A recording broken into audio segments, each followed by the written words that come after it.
তাকওয়া অর্জনের সঙ্গে আল্লাহর ভালোবাসা পাওয়ার সম্পর্ক রয়েছে। আর আপনারা দেখছেন তাকওয়ার আলো। তবে আফরা যেন খুশি হতে চেয়ে সাগরের দিকে তাকিয়ে তা আর পারল না।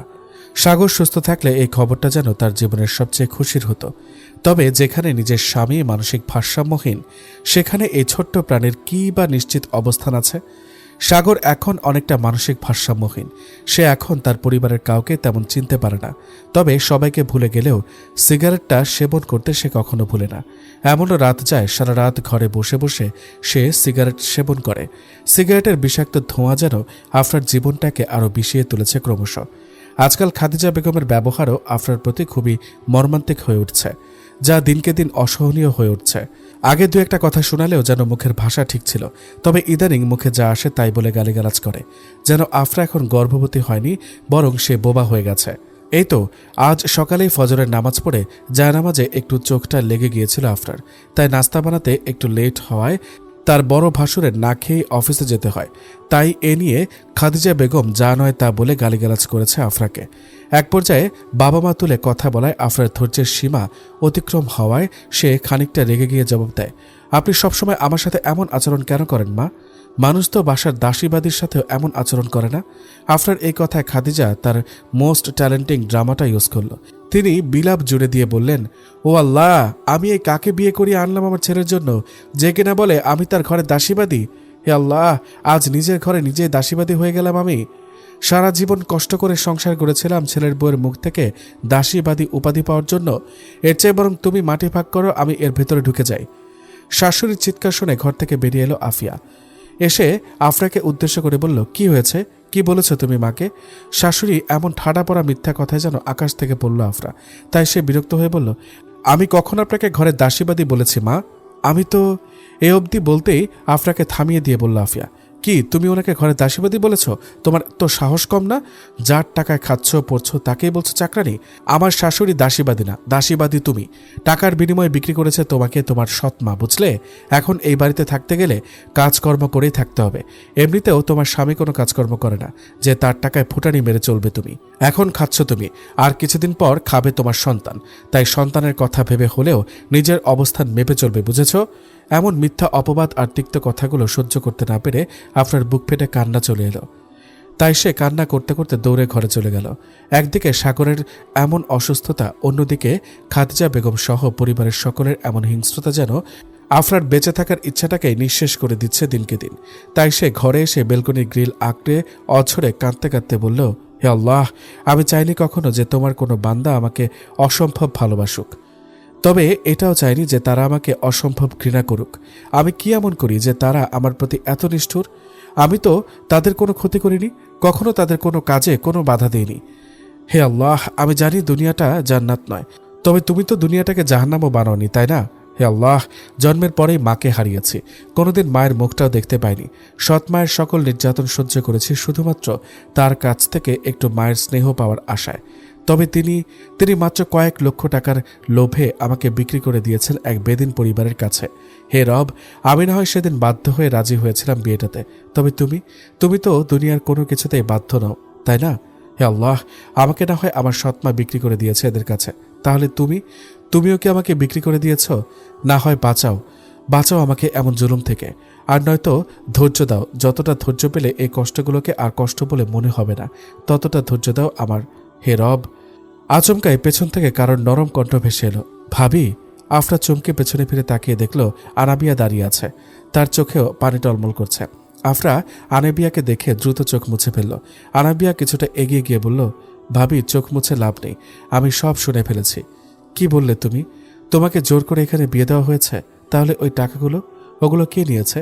আফরা শান্ত কণ্ঠে কথা এড়িয়ে বলল, থাক, এগুলো কথা বাদ দাও আনাবিয়া, এগুলো এখন শুনে আর কি হবে?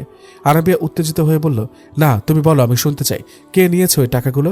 তোমার সম্পূর্ণ পরিবার? আফরা একটা তাচ্ছিল্যের হাসি হেসে বলল, আমার পরিবারের কেউ তো ওই টাকার ব্যাপারে জানেই না। ওই টাকা আমার সৎমা তার ছেলেমেয়ের জন্য নিয়েছে, আর তোমার ভাইয়ের অসুস্থতার ব্যাপারেও আমার বাসার সবাই অজ্ঞ। আনাবিয়া আফরার কথায় চমকে জিজ্ঞেস করল, কি বলছো এসব? আমি তো জানতাম তোমরা সবাই ভাইয়ার অসুস্থতার কথা জেনেই শুধুমাত্র টাকার লোভে আমার ভাইয়াকে বিয়ে করেছো। এত কিছু হয়ে গেল কিভাবে? তুমি কেন তোমার পরিবারকে কিছু জানালে না? আমার পরিবার বলতে আছে শুধু আমার ভাইয়া আর বাবা। তার মধ্যে ভাইয়া আবার পড়াশোনার জন্য বিদেশে গেছে, আর বাবারও হার্টের প্রবলেম। আমি যদি এই বিয়েতে রাজি না হতাম তাহলে আমার সৎ মা প্রকাশ্যে আমার উপর নির্যাতন চালাতো, আর সেই কথা জানতে পারলে আমার ভাই তার সকল স্বপ্ন বিসর্জন দিয়ে দেশে ফিরে আসতো। আর না হয় এত সব ঝামেলা সহ্য করতে না পেরে আমার বাবা হার্ট অ্যাটাক করত। আমি বেঁচে থাকতে তাদের ক্ষতি সহ্য করতে পারতাম না। আফরার কথাগুলো শুনে আনাবিয়া এতদিনে করা নিজের দুর্ব্যবহারগুলোর জন্য লজ্জিত হলো। সে কান্না বিজড়িত কণ্ঠে আফরার কাছে ক্ষমা চাইল। ভাবি, এতদিন পরিবারের সবার মতো আমিও তোমার সাথে অনেক দুর্ব্যবহার করেছি। আমি তোমাকে লোভী ভেবে এতদিন এমন আচরণ করেছি। তুমি আমাকে ক্ষমা করে দাও ভাবি। আমিও একটা মানুষ, আর মানুষ হয়ে মানুষের এত বড় ক্ষতি চাইব না আমি। ভাবি, তুমি চলে যাও। এখানে থাকলে তুমি ভালো থাকবে না। আমার ভাইয়ের এই রোগ আরও 8-9 বছর আগে থেকে। আমরা তাকে বহু ডাক্তার দেখিয়েছি, তবে সে সুস্থ হয়নি। ডাক্তার বলেছে ভবিষ্যতে সে একেবারে পাগল হয়ে যাবে। তাছাড়া ভাইয়াকে 2 থেকে 3 বার পাগলা গারদেও রাখা হয়েছে। ভাইয়ার সাথে থাকা তোমার জন্য রিস্ক। তাছাড়া তোমার এই সন্তান, ওর কি ভবিষ্যৎ? এখানে থাকলে তোমার জীবন শেষ হয়ে যাবে। ভাইয়া আমার আপন, তবে তুমি একটা অসহায় মেয়ে, ছোট থেকে মায়ের স্নেহহীনায় বড় হয়েছ। আমিও কারোর সন্তান। আমি চাই না তুমি এখানে থেকে নিজের জীবনটা শেষ করে দাও। তাছাড়া ভাইয়া মাদক। এ অবধি বলেই থমকে গেল আনাবিয়া। আফরা আনাবিয়ার মুখের কথা কেড়ে নিয়ে বলল, তাছাড়া ভাইয়া কি? থেমে গেল কেন? আনাবিয়া কথা ঘুরিয়ে বলল, তুমি এখানে ভালো থাকবে না এটাই বলছিলাম। আফরা একটা রহস্যময় হাসি হেসে বলল, তোমার ভাইয়া মাদক আসক্ত, এটাই তো বলতে চেয়েছিলে তাই না? এটা আমি জানি। বিয়ের প্রথম রাতেই তা বুঝতে পেরেছিলাম আমি। আনাবিয়া লজ্জিত হয়ে বলল, তবুও কেন চলে যাওনি? ভাইয়া ড্রাগ অ্যাডিক্টেড। ছোটবেলায় বাবার চাকরির সুবাদে কোয়ার্টারে থাকাকালীন ভাইয়া সেখানকার বাজে বন্ধুদের পাল্লায় পড়ে মাদক, ড্রাগ ও বিভিন্ন নেশায় জড়িয়ে পড়ে। এরপরে অনেক চেষ্টা করলেও ভাইয়া আর এগুলো ছাড়তে পারেনি। তারপর দেখা দেয় এই রোগ। প্রথমে বিভিন্ন কবিরাজ দেখিয়েছি আমরা, ভেবেছিলাম জিনের আসর হবে হয়তো। কবিরাজরা বলেছিল বিয়ে করালে এই রোগগুলো সেরে যাবে। তাই কবিরাজের কথায় আমরা শুরুতে ভাইয়ার জন্য অনেক পাত্রী খুঁজেছি। তবে বিয়ের কথাবার্তা এগুলেও পরবর্তীতে পাত্রীপক্ষ বিষয়টি জানতে পেরে বিয়ে ভেঙে দিত। তবে পরবর্তীতে যখন জানতে পারি এটা মানসিক সমস্যা, তখন আর আমি ভাইয়ার বিয়ের ব্যাপারে কখনো সায় দেইনি। তবে যখন শুনেছিলাম তুমি টাকার লোভে বিয়েতে রাজি হয়েছ, তখন আমার তোমার প্রতি অনেক ঘৃণা হয়েছিল। তাই তোমার সাথে এমন আচরণ করেছি। এছাড়া তোমার সবকিছুই আমার ভালো লাগে। আমার নিজের আচরণের জন্য আমি লজ্জিত ভাবি। আনাবিয়ার কথায় আফরা খানিকটা স্বস্তি পেয়ে বলল, না বোন, তুমি একটা ভালো মেয়ে, তোমার চলাফেরা শালীন, তোমাকেও আমার ভালো লাগে। এই যে তুমি এখন তোমার ভুল বুঝতে পেরেছ, এতেই আমি সব ভুলে গেছি। আনাবিয়া সেদিন থেকে স্থির করল সে আফরাকে প্রোটেক্ট করবে, আর কখনো এই নিষ্পাপ মেয়েটাকে সে কারোর অত্যাচারের শিকার হতে দেবে না। এরপর থেকে আনাবিয়ার জীবনেও পরিবর্তন নেমে এলো। সবসময় আফরার সাহায্য তার জীবনে রবের হিদায়তের উসিলা হলো। আস্তে আস্তে সে নিজেকে দিনের পথে চলতে উদ্যত হলো। এর পরের কাহিনী তো আপনারা শুরুতে জানতে পারলেন। এরপর থেকে সবসময় আফরাকে বোঝাতো সে যেন এখান থেকে চলে যায়, আবার নতুন করে জীবন শুরু করে। বহুবার এই বিষয়গুলো আফরার পরিবারকেও জানাতে চেয়েছে আনাবিয়া, তবে আফরা তাতে বাধা দিয়েছে। যেদিন আফরার প্রেগন্যান্সির খবর প্রথম উমায়েরকে জানিয়েছিল আফরা, সেদিন উমায়ের খুশিতে আত্মহারা হয়ে গিয়েছিল। আফরার কাছ থেকে জেনেছে আনাবিয়া এর আগে এতটা খুশি কখনো হয়নি উমায়ের। সেদিন উমায়ের কথা ভেবেও খুব মায়া হচ্ছিল আনাবিয়ার। লোকটা তার বোনকে কতটা ভালোবাসে, অথচ বোন এত কষ্টে আছে সেটাও জানতে পারছেন না তিনি। তাই সেদিন সব উমায়েরকে জানিয়ে দেবে বলে সিদ্ধান্ত নিয়েছিল আনাবিয়া।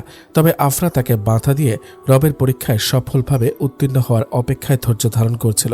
আজ 3 মাস হলো ডাক্তার দেখিয়ে ঔষধ খাওয়ার পর থেকে সাগর মোটামুটি সুস্থ। সাথে আফরার পেটের বাচ্চার বয়সও 5 মাস হয়ে গেছে। তবে সাগরের নেশা জাতীয় দ্রব্যগুলোর সেবন যেন নিয়ন্ত্রণের বাইরে চলে যাচ্ছে। প্রতিদিন কোনো না কোনো মাদকদ্রব্য সে সেবন করিয়ে যাচ্ছে। এ নিয়ে আফরার চিন্তার শেষ নেই। সবসময় যেন মনে হয় কোনো ভরসাতে এখানে আছে সে। সন্তানটার কি হবে? তবে বাস্তব ভয়ানক হলেও কিছু করার নেই। পৃথিবী উল্টে গেলেও সাগর এই অনাগত সন্তানের বাবা। তাই যেভাবেই হোক তাকে এসব থেকে ফেরাতে হবে। তাই এতদিন মুখ বুজে থাকলেও আর এখন চুপ করে থাকতে পারল না আফরা। এখন সাগর শুধু তার স্বামী নয়, সে এই অনাগত সন্তানের মুখ্য পরিচয়। এই সন্তানের জন্য হলেও তাকে এসব থেকে ফিরিয়ে আনতে হবে। আজ তাই গভীর রাতে যখন আফরা লক্ষ্য করল সাগর উঠে বেলকনির দিকে যাচ্ছে, তখনই সে সাগরের রাস্তা আটকে দাঁড়ালো। কঠোর কণ্ঠে বলল, না, আমি আপনাকে আর এসব খেতে দিব না। ডাক্তার বলেছে এগুলো সেবনের কারণেই আপনি আরও অসুস্থ হয়ে যাচ্ছেন। আমি আপনাকে এই বিষ আর পান করতে দিব না। আফরার কথায় নিজের রাগ চেপে রেখে জবাব দিল সাগর, তুমি এখনো ঘুমাওনি? যাও, ঘুমিয়ে পড়ো, যাও। না, আমি এই বিষাক্ত ধোঁয়ার গন্ধে ঘুমাতে পারি না, তাই আপনাকেও আর এই বিষ সেবন করতে দিব না। আপনি কেন বুঝতে পারেন না? এই বিষ আপনাকে আরও শেষ করে দিচ্ছে দিন দিন। আপনার কি আমাদের এই অনাগত সন্তানের কথাও মাথায় আসে না বলেন তো? ওর কথা ভেবে হলেও আপনি একটু সুস্থ থাকার চেষ্টা করুন দয়া করে। হ্যাঁ, মাথায় আছে তো, তাই তো এগুলো খাই। যাও, ঘরে যাও বলছি। তুমি এগুলো বুঝবে না। এগুলো না খেলে আমি আরও অসুস্থ হয়ে যাব। না, আপনি এগুলো আর খেতে পারবেন না। আমি আপনার আর কোনো ক্ষতি করতে দিব না, বলে সাগরের পথে আরও জোরালো হয়ে দাঁড়ালো আফরা। যদিও সাগর এখন নিজের সেন্সে ছিল, তবু আফরার সাথে পীড়াপিড়ির এক পর্যায়ে সে নিজের নিয়ন্ত্রণ হারিয়ে নিদারুণভাবে আফরার গায়ে হাত তুলল। আফরাকে ফ্লোরে ফেলে তার পেটে ভয়াবহভাবে আঘাত করে। ফলে তৎক্ষণাৎ আফরার ব্লিডিং শুরু হলো। আফরার পেটে হাত দিয়ে চিৎকার করে, আহ, আমার বাচ্চা, আমার বাচ্চা! পাশের ঘর থেকে দৌড়ে এলো খাদিজা বেগম। তিনি এসে আফরাকে এমনভাবে পড়ে থাকতে দেখে চিৎকার করে বাসার সবাইকে ডাকল। খাদিজা বেগমের চিৎকারে সবাই দৌড়ে সাগরের রুমে এলে আফরার এই অবস্থা দেখে দ্রুত তাকে হাসপাতালে নিয়ে যায়। অতিমাত্রায় ব্লিডিং হওয়ায় আফরা অচেতন হয়ে যায়। ডাক্তার জানায় অতিরিক্ত আঘাতে পেটের বাচ্চাটা মারা গেছে। আফরার অবস্থাও খুবই গুরুতর। ডাক্তারের কথা শুনে সবার মাথার ওপর যেন আকাশ ভেঙে পড়ল। খাদিজা বেগম ভয়ে দেওয়ালে হেলান দিয়ে বসে পড়লেন। কারো মুখে কথা নেই। ডাক্তার দ্রুত বললেন, রোগীর অবস্থা স্থিতিশীল না। আমরা এখানে প্রাথমিক চিকিৎসা দিয়েছি, এখনই বড় কোনো হাসপাতালে নিতে হবে, দেরি করলে ঝুঁকি বাড়বে। কথা শেষ হতে নার্সরা তড়িঘড়ি করে আফরাকে স্ট্রেচারে তুলে নিয়ে এলেন। স্যালাইন ঝুলছে, সাথে অক্সিজেন লাগানো। বাইরে অ্যাম্বুলেন্স প্রস্তুত করা হলো। সাগর এক কোণে দাঁড়িয়ে কাঁপছে। নিজের দুই হাতের দিকে তাকিয়ে আছে, যেন বিশ্বাসই করতে পারছে না কি করেছে সে। মুখ দিয়েও যেন কোনো শব্দ বের হচ্ছিল না তার। মনে মনে শুধু ভাবছে, এটা আমি কি করলাম? আফরাকে অ্যাম্বুলেন্সে তোলা হলো।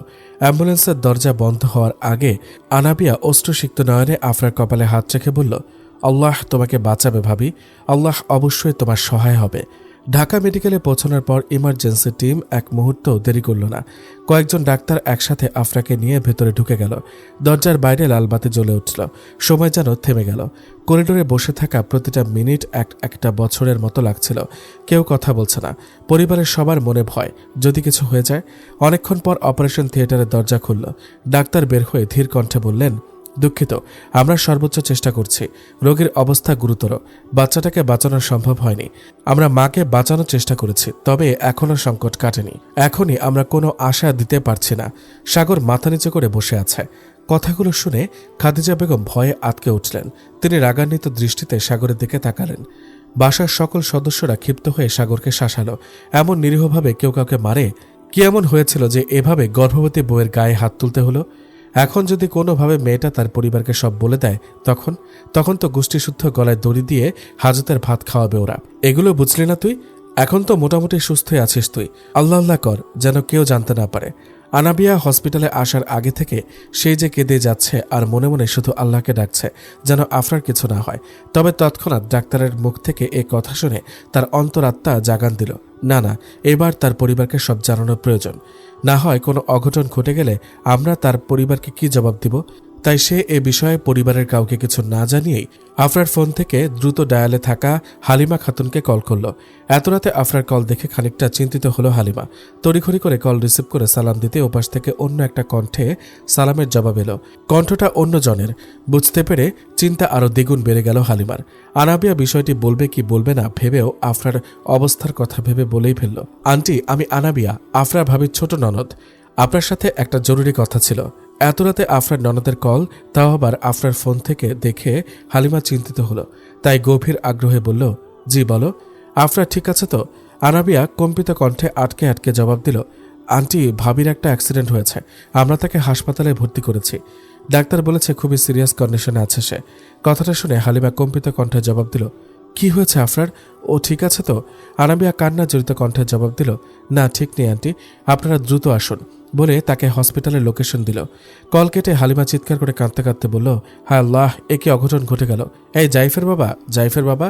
স্ত্রীর ডাকে ঘুম ভাঙলে দ্রুত উঠে বসেন আব্দুল কুদ্দুস সাহেব। হালিমার মুখ থেকে সব শুনে তিনি দ্রুত জায়েদ সাহেবকে কল করে সব কিছু জানান। রাতেই সবাই রওনা দেয় হসপিটালের উদ্দেশ্যে। হসপিটালে পৌঁছে আফরার অবস্থা দেখে সবাই ভয়ে আটকে উঠেছে।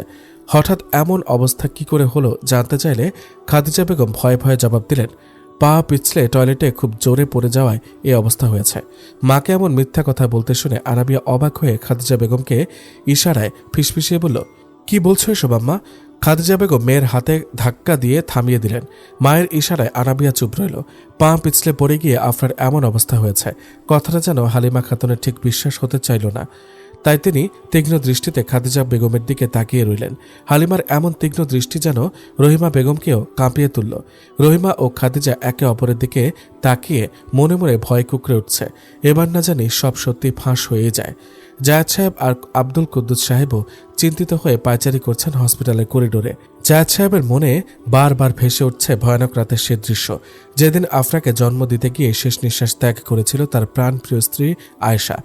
সেই একই পরিস্থিতিতে আজ তার সন্তানও।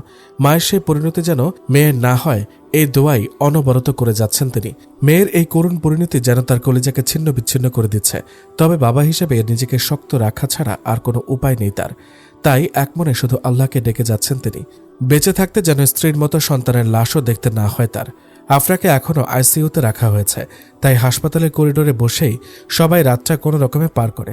ফজরের আজান শুনে আব্দুল কুদ্দুস সাহেব আর জায়েদ সাহেব হসপিটালের পাশের মসজিদটাতে নামাজ আদায় করতে চলে যান। হালিমা খাতুন আর আনাবিয়াও হসপিটালের একজন নিরাপত্তা কর্মী মহিলাকে বলে ওয়ার্ডের একপাশে খালি একটা রুমে নামাজ পড়ার অনুমতি নিয়ে নামাজ পড়তে যায়। এইদিকে আসার পর থেকে রহিমা খাদিজা বেগমের সাথে আলাদা করে কথা বলার সুযোগ খুঁজছেন, তবে হালিমা খাতুনের জন্য পারছেন না। এখন যেহেতু সবাই নামাজে ব্যস্ত হয়ে গেছে, তাই সুযোগ পেয়ে তিনি দ্রুত খাদিজা বেগমের হাত টেনে করিডোরের এক কোণায় নিয়ে গেলেন। হঠাৎ এমনভাবে টেনে আনায় খাদিজা বেগম খানিকটা বিরক্ত হয়ে বললেন, কি হয়েছে, এভাবে টেনে হেঁচড়ে আনলেন কেন? রহিমা রাগে উত্তেজিত হয়ে জবাব দিল, আপা, আপনাকে আমি বুদ্ধিমতী মনে করেছিলাম, আপনি কি করে এমন ভুল করলেন? খাদিজা বেগম অবাক হয়ে জিজ্ঞেস করল, কেন, আমি কি করেছি? কি করেছেন মানে? মানুষ হয়ে একটা মানুষকে আপনারা এভাবে আঘাত করেন কিভাবে? আফরার কি অবস্থা করেছেন আপনারা? টয়লেটে পড়ে গিয়ে যে ও ব্যথাটা পায়নি এটা তো আমি শিওর। কি করে এই অবস্থা করেছেন বলেন তো? আপনার হঠাৎ আজ কি এমন হলো যে সৎমেয়ের ওপর আপনার ভালোবাসা উতলে উঠছে? আমার সাথে এভাবে বড় গলায় কথা বলার সাহস কোথা থেকে পান আপনি? যেদিন টাকার বিনিময়ে মেয়েকে বিক্রি করে দিয়েছিলেন সেদিন এত টান আপনার কোথায় ছিল? আহা, আপনি আমার কথা এমন রেগে যাচ্ছেন কেন? আপনি বুঝতে পারছেন না ওই মহিলা কতটা চালাক মহিলা। ও যদি একবার ধরে ফেলে সব, তাহলে আমাদের দুজনের একজনেরও আর রেহাই থাকবে না। কোমরে বেঁধে হাজতে নেবে, সাথে আমার সংসারটাও ভাঙবে। তা আমি বুঝতে পেরেছি, তবে আমি কি করব? সবসময় তো ভালোই থাকে ওরা। কাল হঠাৎ কি যেন হলো আর সাগর এমন অন্তঃসত্ত্বা বউটার গায়ে হাত তুলল। শুধু হাত উঠালে তো হতোই, পা দিয়ে পেটের মাঝে আঘাত করেছে, তাই এই অবস্থা হয়েছে। এখন শুধু আল্লাহ আল্লাহ করুন যেন মেয়েটা বেঁচে থাকে। আল্লাহ আপনাদের কথা শুনবেন। হঠাৎ পেছন থেকে এমন কথা শুনে দুজনেই চমকে উঠে বুকে হাত দিলেন। পেছন ফিরে দেখল হালিমা দাঁড়িয়ে আছে। আল্লাহ, যা ভয় পেয়েছিলাম তাই হলো। তাহলে কি সব কথা শুনে ফেলল? আর বুঝি শেষ রক্ষা হলো না? কথাটা মনে মনে ভেবে খাদিজা ও রহিমা একে অপরের দিকে তাকালো। হালিমা ক্ষিপ্ত হয়ে বলল, বাহ, ভালোই তো নাটক সাজিয়েছেন দুজন মিলে। মেয়েটাকে আপনার ছেলে এমন জল্লাদের মতো মেরে প্রায় শেষ করেই ফেলেছিল, আর আপনি আমাদের বলছেন যে টয়লেটে পড়ে ব্যথা পেয়েছে? আমার শুরু থেকে সন্দেহ হচ্ছিল আপনাদের উপর। দাঁড়ান, এবার আপনার পুরো ফ্যামিলি সহ আপনার ছেলের প্রতি আইনি ব্যবস্থা নিচ্ছি আমরা। জেনে শুনে কিভাবে এমন গর্ভবতী স্ত্রীর উপর হাত তুলে সে? হালিমার কথায় ভয়ে আটকে ওঠে খাদিজা বেগম। রহিমা খানিকটা এগিয়ে এসে হালিমাকে উদ্দেশ্য করে বলে, শুনুন আপা, কি হয়েছে আমি আপনাকে বুঝিয়ে বলছি। আসলে আমি যা করেছি আপনার ভালোর জন্যই করেছি। এ অবধি বলতে হালিমা রাহিমাকে উদ্দেশ্য করে বলল, আর আপনি না নিজেকে আপনার মা বলে দাবি করেন? তাহলে ওই মহিলার এই সব কথাগুলো কি করে মুখ বুজে সহ্য করছিলেন? হ্যাঁ, আপনার উচিত ছিল না তখনই সবাইকে ডেকে জানানো? হালিমার কথায় যেন রহিমার দেহে প্রাণ ফিরে এলো। মনে মনে ভাবল, তাহলে মনে হয় উনি আমাদের প্রথম কথাগুলো শুনতে পাননি। আল্লাহ বাঁচালে তুমি। তাই খানিকটা সাহস নিয়ে বলল, শুনুন বোন, আপনি রাগ করবেন না। স্বামী স্ত্রীর মধ্যে তো ভুল বোঝাবুঝি হয়েই থাকে, হয়তো তাই রাগ নিয়ন্ত্রণ করতে না পেরে আপনার গায়ে হাত তুলে ফেলেছে সাগর। হালিমা খাতুন রাহিমার কোনো কথায় পাত্তা না দিয়ে দ্রুত ওখান থেকে বেরিয়ে এলেন। রাগে তার মাথা গড়গড় করছে। মনে মনে শুধু ভাবছে আর এক মুহূর্ত আমি এ ছেলের সাথে আমার মেয়েকে সংসার করতে দিব না। যে ছেলে নিজের গর্ভবতী স্ত্রীর গায়ে এভাবে হাত তুলতে পারে সে তো মানুষও খুন করতে পারবে। জাইফের বাবা আসুক, আমি আজই ওনাকে সব খুলে বলবো। হালিমা চলে যেতেই রহিমা খাদিজার 2 হাত ধরে অনুরোধ করল, দেখুন বোন, আমার মনে হয় ওই মহিলা আমাদের প্রথম কথাগুলো শোনেননি। সে এখনই আফরার বাবা আসলে তাকে সব খুলে বলবে। যদি আপনাদের কোনো বিপদ হয় তবুও দয়া করে আমাকে বিপদে ফেলবেন না।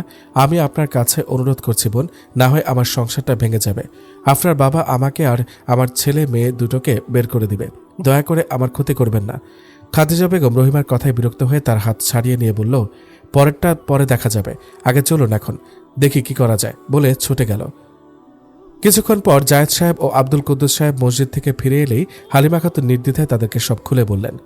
সাগর আফরার এই অবস্থা করেছে শোনা মাত্রই জায়েদ সাহেব উত্তেজিত হয়ে করিডোরের একপাশে কাঁচুমাচু হয়ে দাঁড়িয়ে থাকা সাগরের ওপর ঝাঁপিয়ে পড়লেন।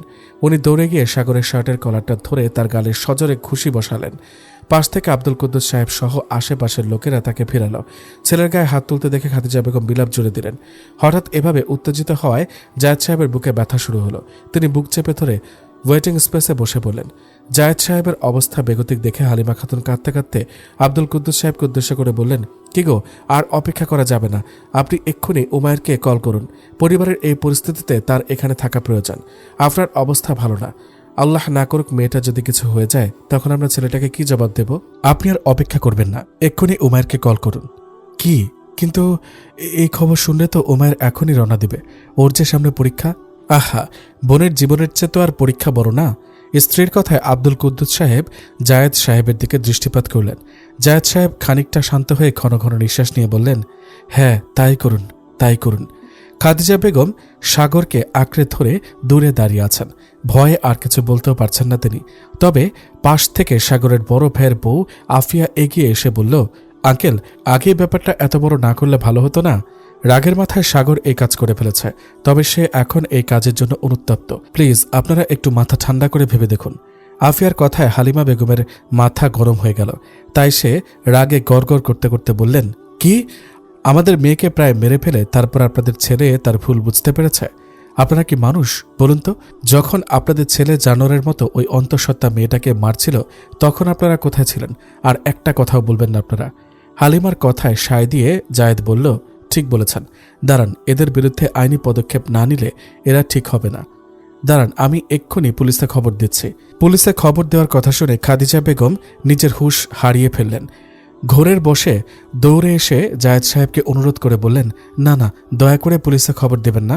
আমার মানসিক ভারসাম্যহীন ছেলেটাকে আপনারা পুলিশে দেবেন না। ও অসুস্থ, তাই এমন কাজ করে ফেলেছে। আপনারা ওকে ক্ষমা করে দিন দয়া করে।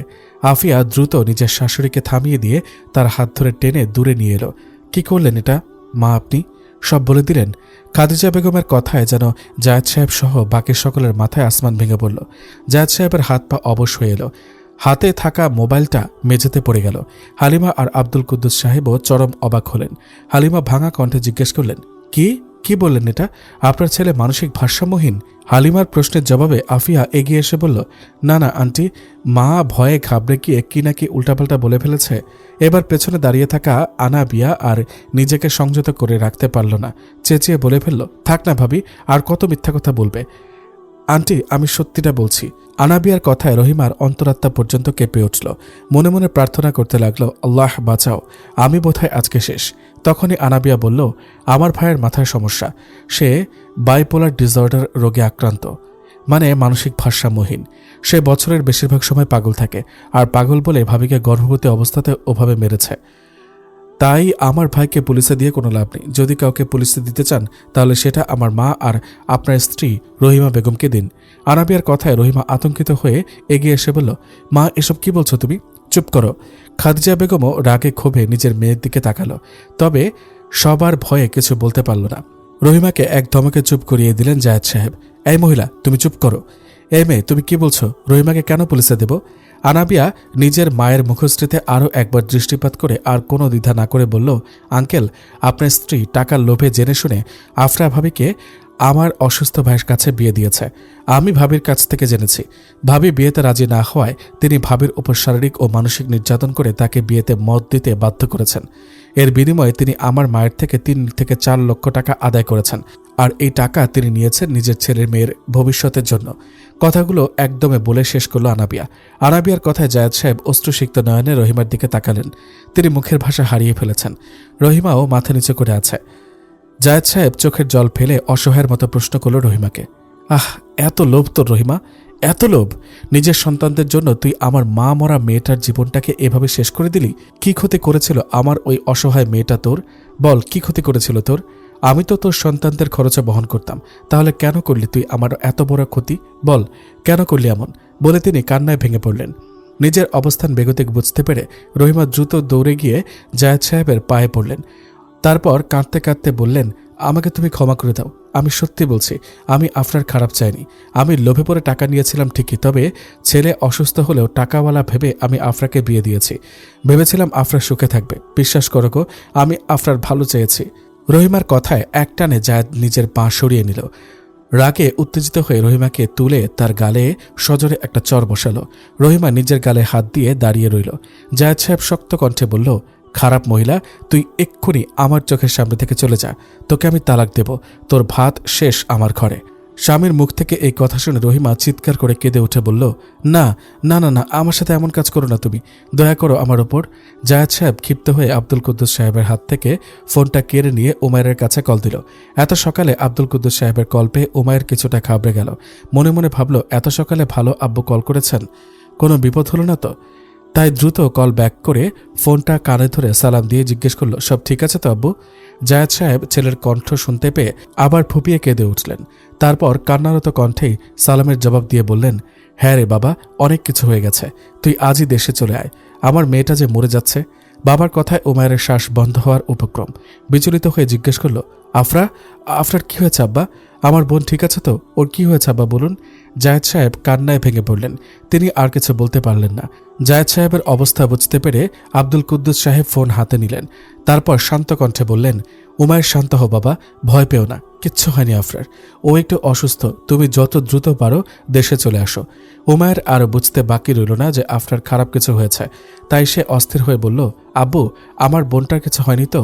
আপনারা একটু আমার বোনের কাছে থাকুন, আমি এক্ষুনি আসছি বলে ফোন রাখল। উমায়ের আর ক্ষণ বিলম্ব করল না। সে দেশের সব ফ্লাইটের অবস্থার খোঁজ নিল। জরুরি প্রমাণপত্র এবং পরিবারের ফোন কলের বিস্তারিত প্রমাণ সাপেক্ষে বিমান সংস্থার অফিসে যোগাযোগ করল। অনেক খোঁজাখুঁজির পর অবশেষে উমায়ের দেশে ফেরার বিশেষ অনুমতি পায় এবং তার টিকিট কনফার্ম হয়। একদিনের মধ্যে উমায়ের বিমানে করে দেশে আসে। বনের টানে 1000 মাইল পাড়ি দিয়ে পৌঁছায় বাংলাদেশে।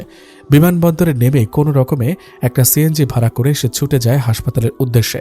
সিএনজি তার নিজ গতিতে চলছে। উমায়ের বারবার ড্রাইভারকে ডেকে বলছে, ভাই একটু দ্রুত চলুন, দয়া করে একটু দ্রুত চলুন।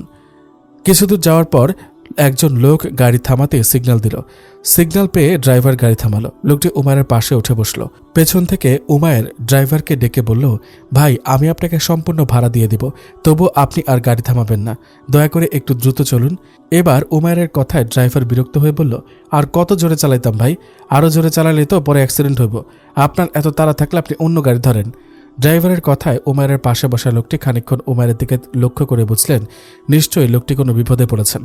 তাই তিনি শক্ত গলায় ড্রাইভারকে উদ্দেশ্য করে বলল, আহা ভাই, আপনি এত কথা না বাড়িয়ে একটু দ্রুত চালান না, হয়তো উনি কোনো জরুরি কাজে যাচ্ছেন। লোকটির কথায় ড্রাইভার খানিকটা বিরক্ত হলো, তবে কিছু বলল না। খানিকটা রাস্তা যাওয়ার পর হঠাৎ গাড়ি থেমে পড়ল। উমায়ের বিচলিত হয়ে জিজ্ঞেস করল, কি হয়েছে, আপনি গাড়ি থামালেন কেন? ভাইজান দুঃখিত, গাড়ি আর যাইব না, আমার গাড়ির তেল শেষ। কথাটি শুনে উমায়ের মাথায় হাত দিয়ে দীর্ঘশ্বাস ফেলে বলল, আল্লাহ, সব বিপদ একসাথে, আল্লাহ আপনি সাহায্য করুন বলে গাড়ি থেকে নেমে গেল। পাশে থাকা লোকটি বিষয়টি লক্ষ্য করল, তাই তিনি কি হয়েছে জানতে চাওয়ার ইচ্ছা পোষণ করল। তবে কোনো কিছু জিজ্ঞেস করার পূর্বেই উমায়ের ড্রাইভারকে কোনো রকমে ভাড়াটা দিয়ে হন্তদন্ত হয়ে রাস্তা পার হতে নিলেই পেছন থেকে এক মোটরসাইকেলের সাথে ধাক্কা লেগে পায়ে বেশ গুরুতর আঘাত পায়। আঘাতে পায়ের অনেকটা অংশ কেটে যায়। উমায়ের এই অবস্থা দেখে লোকটি ছুটে যায় উমায়ের কাছে। আশেপাশের আরও অনেক লোক গিয়ে জায়গাটা মুহূর্তের মধ্যে ঘেরাও করে ফেলে। লোকটি 2-1 জনের সাহায্য নিয়ে উমায়েরকে কাছের একটা ফার্মেসিতে নিয়ে তার পা ড্রেসিং করিয়ে আনে। ফার্মেসি থেকে বেরিয়েই উমায়ের কোনো রকমে লোকটাকে ধন্যবাদ জানিয়ে একটা গাড়িতে তুলে দেওয়ার অনুরোধ করে। লোকটা অবাক হয়ে জিজ্ঞেস করে, কি বলছেন ভাই, আপনি এই পা নিয়ে একা একা কি করে যাবেন?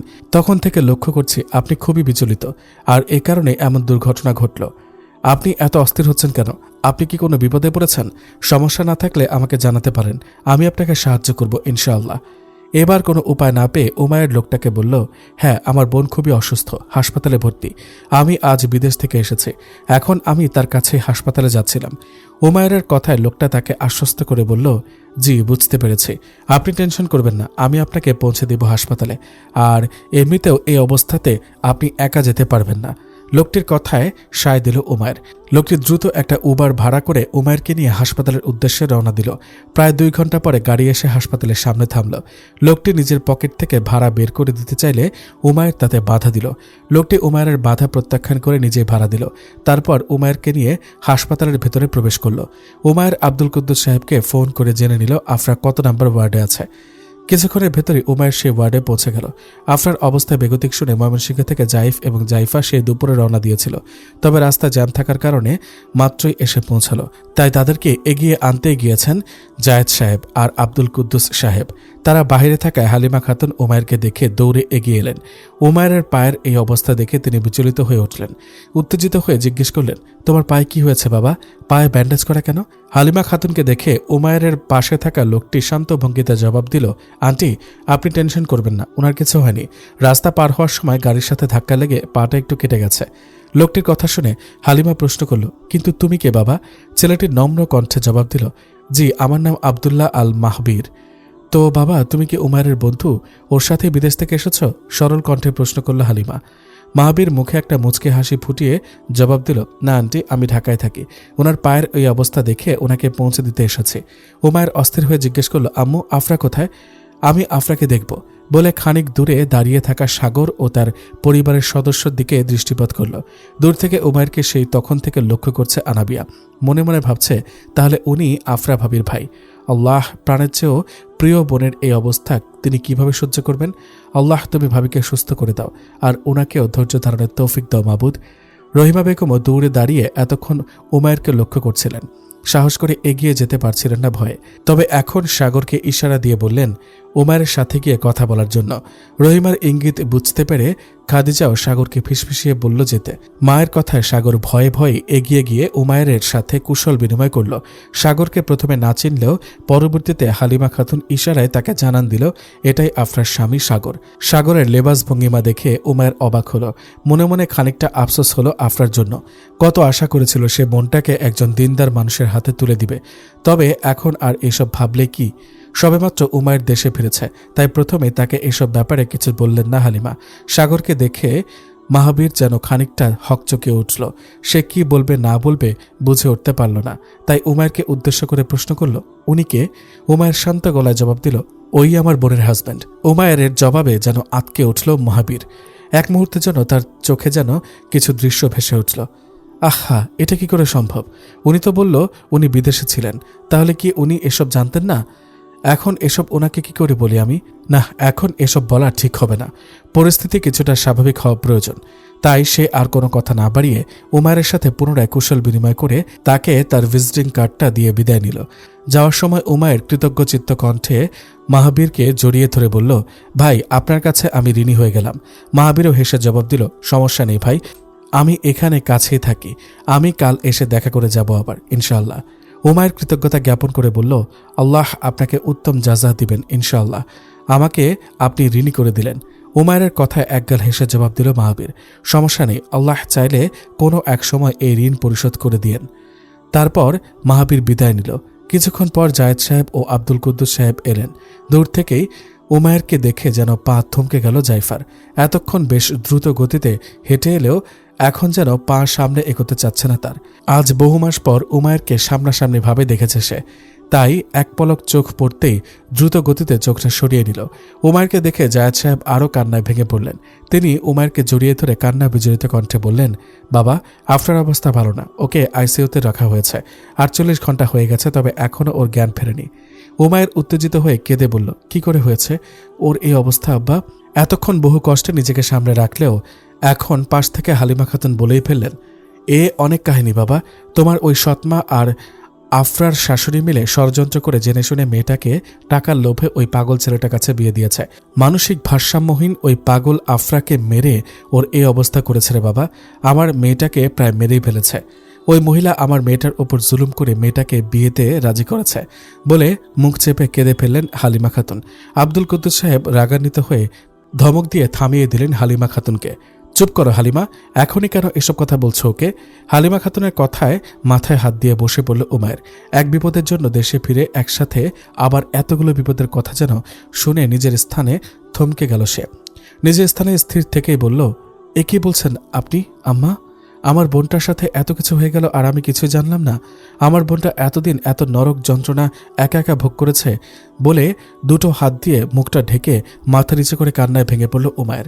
আব্দুল কুদ্দুস সাহেব মাথায় হাত দিয়ে সান্ত্বনা দিয়ে বললেন, উমায়ের বাবা, ধৈর্য হারিও না তুমি। সবই আল্লাহর ফয়সালা বাবা, শক্ত হও, ইনশাআল্লাহ কিচ্ছু হবে না আফরার। উমায়ের কান্না যেন সকলের কলিজা ভেদ করল। সাগর সহ তার সকল পরিবার তখনকার পর থেকে দূরে অবস্থান করছেন। কেউই যেন তাদের সামনে আসার সাহস পাচ্ছে না। উমায়ের কান্না দেখে জায়েদ সাহেব পুনরায় ক্ষিপ্ত হয়ে বললেন, তুই চিন্তা করিস না বাবা, আমি ওই মিথ্যাবাদীদের ব্যবস্থা নিব। এক্ষুনি ওদের সবার নামে মামলা করব। এবার উমায়ের নিজেকে খানিকটা শান্ত করে বাবার হাতে হাত রেখে বলল, আপনি উত্তেজিত হবেন না আব্বা, আমার বোনটা এখনো আইসিইউতে। আগে ও সুস্থ হোক, তারপর সব ব্যবস্থা নেওয়া যাবে। সেদিন সারা রাত হাসপাতালের পাশের মসজিদটাতে সিজদায় পড়ে কেঁদেছে উমায়ের। আল্লাহর কাছে শুধু বোনের সুস্থতা চেয়ে গেছে সে। অবশেষে ফজরের নামাজের পর হাসপাতালে এসে জানতে পারে আফরার জ্ঞান ফিরেছে। তবে বিপদ এখনও কাটেনি। উমায়ের অনেক অনুরোধ করে আফরাকে এক পলক দেখে এসেছে। বোনের চেহারার এই করুণ অবস্থা দেখে যেন এক মুহূর্তের জন্য ওদেরকে খুন করে ফেলতে ইচ্ছা করছিল উমায়ের, যারা এই অপকর্মগুলোর সাথে জড়িত আছে। তবে বহু কষ্টে নিজেকে সংযত রেখে সে আল্লাহর কাছে সবকিছুর বিচার দায়ের করে বলল, হে আল্লাহ, আমার এই নির্দোষ বোনটার ওপর যারা জেনে বুঝে এমন নির্মম আচরণ করেছে তাদেরকে তুমি হেদায়েত দান করো। এমন হেদায়েত দান করো যেন তারাই তোমার দিনের পথে বড় বড় খেদমতে কাজে লাগে। আর যদি তাদের ভাগ্য হেদায়েত না থাকে তাহলে তুমি তাদের ধ্বংস করে দাও, আমিন বলে বোনের কপালে আলতো করে একটা চুমু এঁকে দিয়ে চলে আসে। সন্ধ্যার দিকে বিভিন্ন ফল মূল আর খাবার নিয়ে হাসপাতালে হাজির হয় মাহাবীর। পুনরায় মাহাবীরকে দেখে অনেকটা অবাক হলো উমায়ের। সত্যি লোকটা একজন ভালো মানুষ, নয়তো অচেনা কারোর বিপদে এভাবে পাশে এসে দাঁড়াতো না। মাহাবীর কিছুক্ষণ হাসপাতালের করিডোরে বসে আফরার অবস্থা সম্পর্কে খোঁজ নিয়ে চলে যেতে নিলে উমায়ের তাকে উদ্দেশ্য করে প্রশ্ন করে, আহা ভাই, আপনি আমার এত উপকার করলেন, কিন্তু এই অবস্থার কারণে আমি আপনার পরিচয়টাই ঠিকমতো জানতে পারলাম না। কাল তাড়াহুড়োয় আর জিজ্ঞেস করা হয়নি। মাহাবীর একটা মুচকি হাসি দিয়ে বলল, জি আমার নাম তো জানা হয়েছে। আমার নাম Abdullah Al Mahabir, psychiatrist of Shaheed Suhrawardy medical college hospital. Umair অবাক হয়ে পুনরায় জিজ্ঞেস করল, ও আপনি একজন মনোরোগ বিশেষজ্ঞ ডাক্তার? আমি তো আরও ভেবেছিলাম আপনি মাদ্রাসা ব্যাকগ্রাউন্ডের হবেন। মাশাআল্লাহ, আপনার সুন্নতি লেবাসে বোঝাই যায় না যে আপনি জেনারেল ব্যাকগ্রাউন্ডের। উমায়ের কথায় একগাল হেসে জবাব দিল মাহাবীর, না, আমি একজন দিনের ক্ষুদ্র জ্ঞান সম্পন্ন মানুষ। জেনারেল ব্যাকগ্রাউন্ডের একজন প্র্যাকটিসিং মুসলিম বলা যেতে পারে, এই আর কি। তারপর মনে মনে কিছু একটা ভেবে প্রশ্ন করল, আপনি বিদেশে গিয়েছেন কত বছর হলো? এই তো আর 3 মাস পরে 2 বছর হবে। আর এখন তো চলেই এলাম। আর আপনার বোনের বিয়ে হয়েছে কয় বছর হবে? 1 বছর হয়নি এখনো। এবার খানিকটা অবাক হয়ে জিজ্ঞেস করল মাহাবীর, তাহলে কি আপনি বিদেশে থাকাকালীন সময়ই আপনার বোনের বিয়ে হয়? মাহাবীরের প্রশ্নে মুখটা ছোট হয়ে যায় উমায়ের। সে মাথাটা নিচু করে উত্তর দেয়, হ্যাঁ। এবার মাহাবীর খানিকটা ধীর কণ্ঠে বলল, আপনাকে একটা কথা বলবো? উমায়ের শান্ত গলায় জবাব দিল, জি বলেন। মাহাবীর কিছুক্ষণ সময় নিয়ে ধীর কণ্ঠে বলল, আপনার বোনের হাজব্যান্ড বাইপোলার ডিসঅর্ডার রোগে আক্রান্ত। উনি মানসিক ভারসাম্যহীন একজন মানুষ। মাহাবীরের কথায় উমায়ের অবাক হলো না, বরং তার মুখটা কালো হয়ে গেল। উমায়ের অবাক হয়ে প্রশ্ন করল, আপনি কিভাবে জানেন? আমি ওনার চিকিৎসক। তারপর উমায়ের নিজ থেকে মাহাবীরকে সবকিছু খুলে বলল। সব শুনে মাহাবীর প্রচণ্ড পরিমাণে অবাক হলো। সে উত্তেজিত হয়ে বলল, আপনি এদের বিরুদ্ধে আইনগত ব্যবস্থা নিন। ওনারা তো একজন মেয়ের ওপর নির্যাতন করেছে। উমায়ের শান্ত কণ্ঠে জবাব দিল, আমি আসলে এসব ঝামেলায় আর আমার বোনটাকে জড়াতে চাই না। তাছাড়া এগুলোতে জড়ালে সম্মানহানিরও ঝুঁকি থাকে। তাই এগুলোতে না জড়িয়ে আমি শুধু আমার বোনকে এখান থেকে মুক্ত করতে চাই। আল্লাহ ওকে সুস্থতার নিয়ামত দান করলে আমি আর এই সংসারে রাখব না। ওর সম্মতি থাকলে ও ডিভোর্স দেবে ইনশাল্লাহ। মাহাবীরও উমায়ের কথায় সায় দিল। এরপর প্রায় 10-15 দিন কেটে গেল। এখন আল্লাহর রহমতে আফরাও খানিকটা সুস্থ হয়ে উঠেছে। তাই আজ আফরাকে হাসপাতাল থেকে ছুটি দিয়ে দিয়েছে। তবে যাওয়ার আগে বেশ কিছু রিপোর্ট দেখাতে হবে ডাক্তারকে। যাওয়ার আগ মুহূর্তে উমায়ের আফরাকে নিয়ে ডাক্তার দেখাতে গেলে রিপোর্ট দেখে ডাক্তার জানায় জরায়ুতে গুরুতরভাবে আঘাতপ্রাপ্ত হওয়ায় আফরা আর কখনো মা হতে পারবে না। কথাটা শুনে যেন উমায়ের মাথায় আসমান ভেঙে পড়ে। তবে কেন যেন আফরা শান্ত। ওয়ার্ড থেকে বেরিয়ে আসতে আসতে উমায়ের আফরাকে উদ্দেশ্য করে বলল, ইসমাহান, তুমি চাইলে কেঁদে হালকা হতে পারো। সবকিছু নিজের মাঝে চেপে রাখলে তুমি আরো অস্বাভাবিক হয়ে যাবে। উমায়ের কথায় আফরা পাগলের ন্যায় হেসে বলল, ভালোই তো হলো, জীবনে আমার আর কোনো কিছু পাওয়ার বা হারানোর আশঙ্কা নেই। তাই এখন শুধু দোয়া করি, আল্লাহ তুমি আমার হায়াতটা সংক্ষিপ্ত করে দাও। কথাটা উমায়ের অন্তরাত্মাটাকে যেন ছিন্ন বিচ্ছিন্ন করে দিল। এত ধৈর্যশীল একটা মেয়ে কতটা কষ্ট পেলে আজ এমন একটা দুঃসংবাদেও হেসে হেসে নিজের মৃত্যু কামনা করছে।